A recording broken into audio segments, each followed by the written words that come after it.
आप में से बहुत सारे लोगों को यह तो पता होगा कि 25 दिसंबर को क्रिसमस है। आप में से बहुत सारे परिवारों के जो बच्चे हैं वो क्रिसमस पर फैंसी ड्रेस के साथ तैयार भी होंगे, फैंसी ड्रेस कॉम्पिटिशन्स भी होते हैं। और उस दिन आपने देखा होगा खासतौर पर बड़े बड़े शहरों में तो क्रिसमस को बहुत धूमधाम से मनाया जाता है, क्रिसमस पार्टीज होती हैं। लेकिन क्या आप जानते हैं कि आज का दिन खास क्यों है? 3 दिन बाद क्रिसमस है, ये तो पता है। आज क्या है, क्या आप जानते हैं? आज गीता जयंती है, यानी आज वो दिन है जब महाभारत काल में भगवान श्री कृष्ण ने छंद के रूप में यानी गाकर अर्जुन को गीता का उपदेश दिया था। क्योंकि उपदेश देने वाले स्वयं भगवान श्री कृष्ण थे, इसलिए इन उपदेशों को जिस ग्रंथ में संकलित किया गया उसे श्रीमद् भगवत गीता कहा जाता है।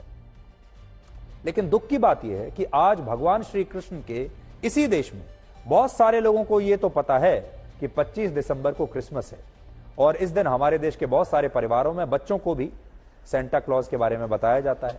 लेकिन आप खुद सोचिए, आप में से कितने लोग ऐसे हैं जिन्होंने आज अपने बच्चों को गीता जयंती या भगवान श्री कृष्ण के बारे में बताया होगा?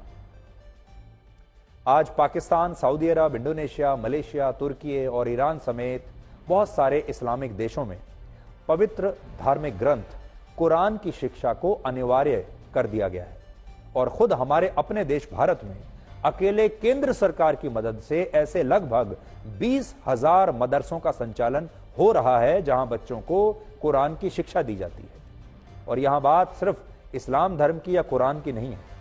पश्चिमी देशों में ईसाई धर्म के पवित्र ग्रंथ बाइबल को पढ़ा जाता है, और वहां लोग अपने घरों से लेकर होटल्स में, दफ्तरों में, यहां तक कि अस्पतालों में भी मरीजों को बाइबल पढ़ने के लिए दिया जाता है, बाइबल रखने के लिए दिया जाता है। हर घर में आपको यूरोप में, पश्चिमी देशों में बाइबल मिलेगा।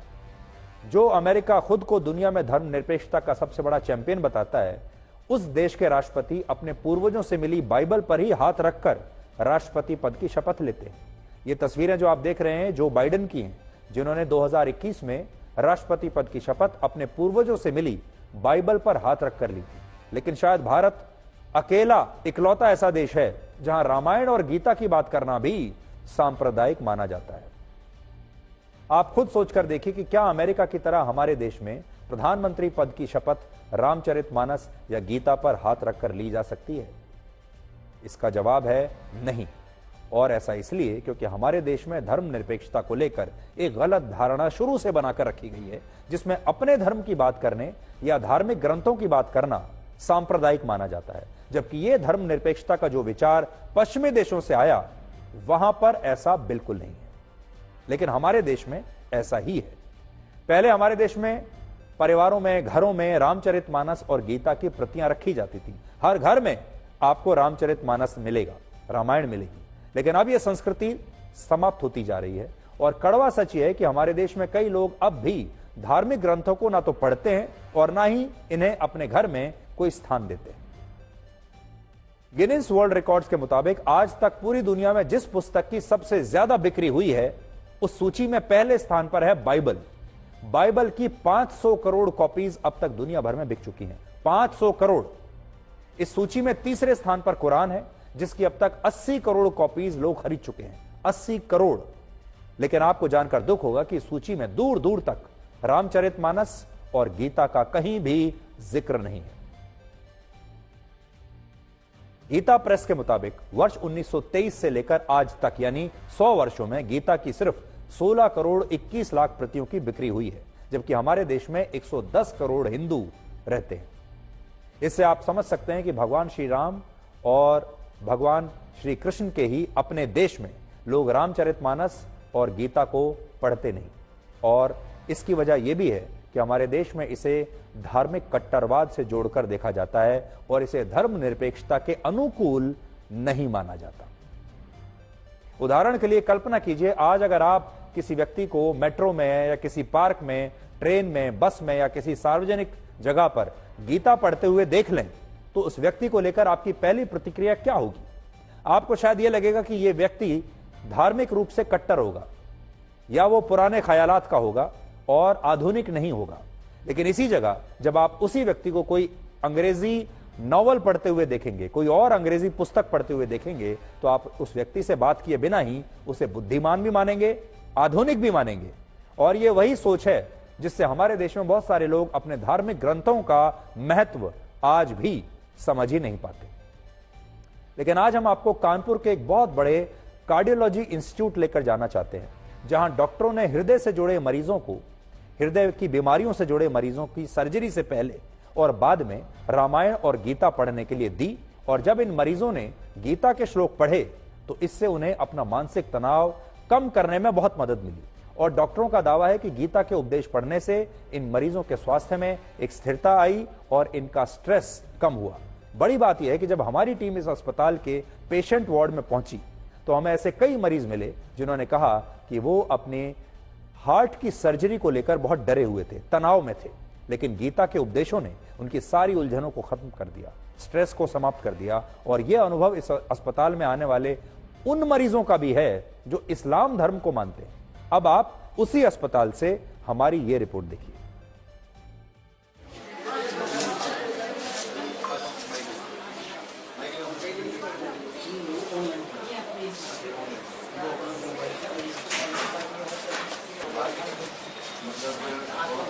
आप देखेंगे पेशेंट्स हैं यहाँ पे, कई जो है गीता पढ़ रहे हैं फिलहाल, और कईयों की टेबल पे अगर आप यहाँ पे गौर डालेंगे तो यहाँ पे कहीं पे हनुमान चालीसा रखी हुई है। और करीबन हर ही पेशेंट के पास इस तरीके की जो किताबें हैं वो डॉक्टर्स द्वारा दी गई हैं।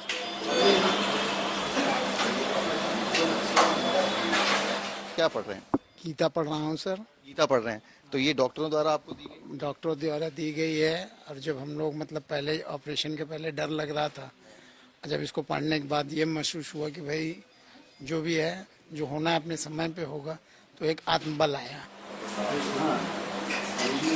का ऑपरेशन हो गया है कि अभी होना है? हो गया है। मैंने देखा आपकी किताब यहाँ पे, एक ये गीता आप शायद यहाँ पे रखी हुई है, इसको पढ़ती हैं आप? तो क्या कैसा महसूस होता है गीता के पढ़ने के पहले? कुछ आपको लगा कि फर्क है यहाँ पे?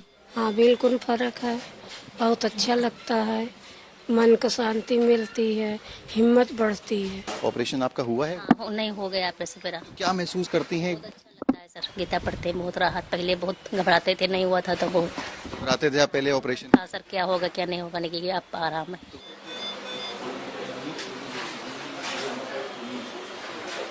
आप भी गीता पढ़ते हैं? हाँ। क्या आपको ऐसी बात उसमें लगती है जो आपको लगता है कि आपको मदद करती है इस पेशेंट सर्जरी? शांति मिलती है, दुनिया की बातों से दूर रहता है आदमी। बस यही पढ़ते रहो, बस यही विचार बनाते रहो, अच्छी चीजें याद आती हैं। पेशेंट्स जब आते हैं कार्डियोलॉजी हॉस्पिटल में, हार्ट के जितने भी मरीज होते हैं जिनका कि बाईपास या वाल्व चेंज होना है, कोई भी छोटी बीमारी को लेके या बड़ी बीमारी को लेके बड़ा ही चिंतित होता है। तो उसी को लेके मन में यह है कि जैसे अध्यात्म, योग और इन सब का हम लोग सहारा लेते हैं कि मानसिक संतुष्टि के लिए अपने घर में गीता या रामायण सुनते हैं या पढ़ते हैं। तो उसी को लेके हमने इस तरह से ये प्रयास किया कि क्यों ना हमारे मरीजों को भी अगर हम इन सब चीज़ों में लेते और वो इंटरेस्ट लेते हैं। हालांकि आज गुजरात सरकार ने यह फैसला किया है कि इसी शैक्षणिक सत्र से राज्य में 6ठी से 8वीं कक्षा के बच्चों को अब गीता पढ़ाई जाएगी और अगले सत्र में यह फैसला 9वीं से 12वीं कक्षा के लिए भी लागू हो जाएगा। हमारी जो गुजरात सरकार की हमारे जो प्राथमिक विभाग है, इसमें 6 से 8 की कक्षा में ये जो हमारा श्रीमद् भागवत गीता सिद्धांत और मूल्यों भाग 1 वो इसी सत्र से ये लागू किया जाएगा। और फिर बाद में भाग 2 ये 1 जून से भाग 3 वो सब क्रमशः लागू करने का हमारा संकल्प है। आज जब हमारे देश में बहुत सारे लोगों में रामायण और गीता को पढ़ने की उत्सुकता नहीं दिखती, अपने घर में रखने की उत्सुकता नहीं दिखती, तब आपको ये पता होना चाहिए कि अमेरिका के मशहूर वैज्ञानिक और परमाणु बम के जनक जे रॉबर्ट ओपनहाइमर, जिनके जीवन पर अभी एक फिल्म भी आई थी, उन्होंने भगवत गीता पढ़ने के लिए खास तौर पर संस्कृत भाषा सीखी थी और वो गीता से बहुत प्रभावित थे। इसी तरह मशहूर वैज्ञानिक एल्बर्ट आइंस्टाइन भी गीता से प्रभावित थे और उन्होंने एक बार कहा था कि वो जब गीता को पढ़ते हैं और ये समझते हैं कि कैसे भगवान ने इस पूरे ब्रह्मांड की रचना की, तो उन्हें इसके बाद सब कुछ अनावश्यक और निरर्थक लगने लगता है। और ब्रिटेन के समाज सुधारक डॉक्टर एनी बेसेंट भी भगवत गीता से इतनी प्रभावित हुई थी कि उन्होंने इसे दुनिया तक पहुंचाने के लिए इसका अनुवाद करके इसकी एक प्रति लिखी और ये सूची अगर मैं लिस्ट बनाऊं तो बहुत लंबी होगी। हमारी संस्कृति, हमारा इतिहास और हमारा धर्म इतना विशाल है कि दुनिया के महान लोगों ने हमेशा इसका अध्ययन करके नई नई खोज की। लेकिन इसके बावजूद आज हमारे ही देश में कई लोग अपने घरों में रामायण और गीता को नहीं रखते और उन्हें लगता है कि अगर वो रामायण और गीता को पढ़ेंगे, अपने घर में रखेंगे, तो उन्हें कट्टरवादी और पिछड़ा हुआ मान लिया जाएगा, उनका मजाक उड़ाया जाएगा। तो हम तो आपसे बस इतना कहेंगे कि आप अपने घर में रामायण को रखना शुरू कीजिए, गीता को सबसे पहले स्थान दीजिए, उसके बाद इन्हें पढ़ना शुरू कीजिए और फिर देखिए आपको कितनी मानसिक शांति मिलेगी। और ना सिर्फ शांति मिलेगी बल्कि आपको जीवन के बारे में बहुत कुछ नया जानने को मिलेगा।